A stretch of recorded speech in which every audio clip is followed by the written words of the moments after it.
Tauhan ng Lipa City Police Station ang suspect na kinilala si alias Ram, 26 anyos, residente ng Barangay Sabang, Lipa City, Batangas, dahil sa paglabag sa Republic Act 10883 o Anti-Carnapping Act of 2016. Ayon sa investigasyon, ang biktima ay si alias Ana, 83 anyos, byuda at residente rin ng Barangay Sabang, Lipa City, Batangas. Ipinagkatiwala umano ng anak ng biktima na si alias Joey, ang isang person with disability, ang susi ng kanilang Toyota Innova sa suspect upang ipalinis sana sa car wash. Ngunit makalipas ang ilang sandali, napansin ng biktima na nawawala na ang kanilang sasakyan sa kanilang garahe.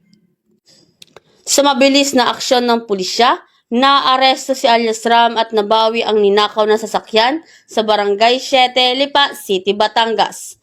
Ayon kay Police Colonel Sibalo, hindi ko konsintihin ang anumang uri ng pagnanakaw, lalo na kung biktima ay mga matatanda. Dito sa Batangas, walang takas. Kasalukuyang inihahanda ang mga kaukulang dokumento para sa pagsasampa ng kaso laban sa nasabing suspect.